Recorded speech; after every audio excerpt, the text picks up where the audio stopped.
Lesson 4 មេរៀនទី4 Review រំលឹកឡើងវិញចឹងយើងបន្តចូលចំណុច Letter A Listen and practice Listen and practice ចឹងពាក្យដំបូងចាយើងអានថា Listen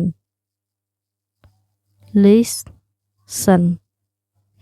ហ្នឹងគឺយើងប្រែថាស្ដាប់ចា listen ប្រែថាស្ដាប់ចំណែកពាក្យទី2 and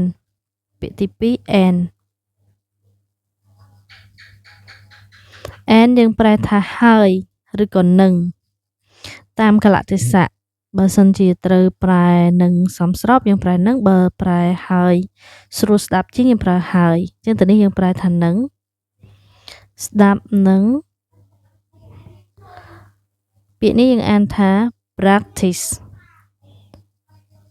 practice នេះយើងប្រែថាអនុវត្ត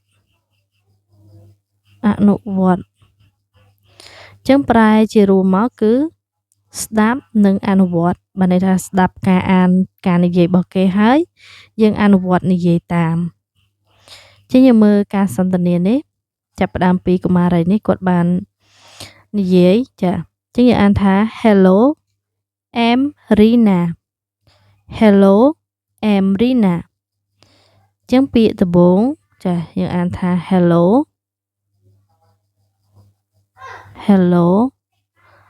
ហើយពាក្យទី2 am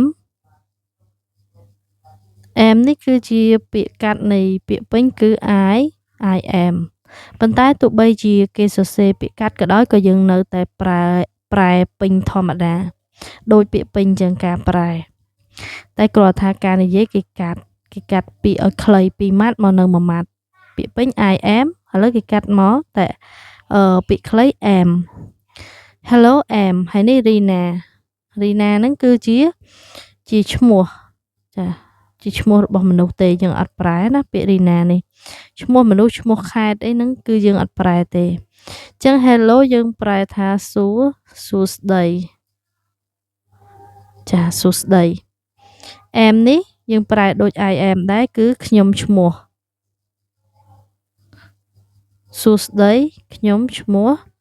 ហើយ Rina នេះគឺជាឈ្មោះ Rina នឹងឯងគិតឈ្មោះ Rina នឹងឯងអញ្ចឹងប្រែសរុបគឺសួស្ដីខ្ញុំឈ្មោះ Rina ឥឡូវយើងមើលល្បះទី2ចា What's your name អូខេអញ្ចឹង what នេះគឺជាពាក្យកាត់ដែរពាក្យពេញគឺ what is ដល់ពេលនេះគេប្រើទម្រង់អក្សរកាត់ចាទម្រង់អក្សរកាត់យើងអានថា what ហើយយើងបញ្ចេញសូរខ្យល់អក្សរស what's អូខេ what's ចឹងគឺមកពីពាក្យពេញ what is តែការប្រែនៅតែប្រែពេញធម្មតាហើយនេះយើងអានថា your name អញ្ចឹង your នេះបើយើងប្រែតែម្នាក់ឯងយើងប្រែថារបស់អ្នក name នេះឈ្មោះចាអញ្ចឹងពាក្យដំបូងគឺអានថា what ហើយបញ្ចេញសូរសំឡេងសនេះអានថា your ហើយពាក្យនេះអានថា name ចារីឯការប្រែវិញបើយើងប្រែមកពាក្យ what នេះយើងប្រែថាតើហើយនឹងអ្វីនៅខាងចុងតើអ្វីរីឯ is ហ្នឹងគឺជា your របស់អ្នក name ឈ្មោះអញ្ចឹងតើឈ្មោះរបស់អ្នកគឺអ្វីតែបើយើងប្រែឲ្យស្រួលស្ដាប់តើអ្នកឈ្មោះអ្វីប្រែតែប៉ុណ្្នឹងមកគេយល់ហើយតើអ្នកឈ្មោះតើអ្នកឈ្មោះអ្វីបន្ទាប់មកយើងមើលការសន្ទនាចាការសន្ទនាតខាងនេះម្ដងខាងនេះគេថា Hi I'm Navi Hi I'm Navi ចឹងពាក្យដំបូងយើងអានថា Hi ចាពាក្យទី2យើងអានថា am ពាក្យទី3យើងអានថា Navi ហ្នឹងគឺជាឈ្មោះចឹង am នេះគឺមកពីពាក្យវែង I am ចឹង Hi គឺមានន័យស្មើនឹង Hello គឺមានន័យថាសួស្តី am នឹងខ្ញុំឈ្មោះអូខេខ្ញុំឈ្មោះរីឯ Navi ហ្នឹងគឺនៅតែ Navi ដដែលសម្រាប់ឈ្មោះតោះមកយើងមើលសំណួរមាន how are you how ហ្នឹងដូចម្ដេច are គឺជា you អ្នកអញ្ចឹងតើអ្នកគឺយ៉ាងម៉េចដូចម្ដេចហ្នឹងបើពេលយើងប្រែឲ្យស្រួលស្ដាប់ស្រួលយល់តើអ្នកសុខសប្បាយជាទេអូខេអញ្ចឹងពាក្យដំបូងយើងអានថា how ពាក្យទី2យើងអានថា are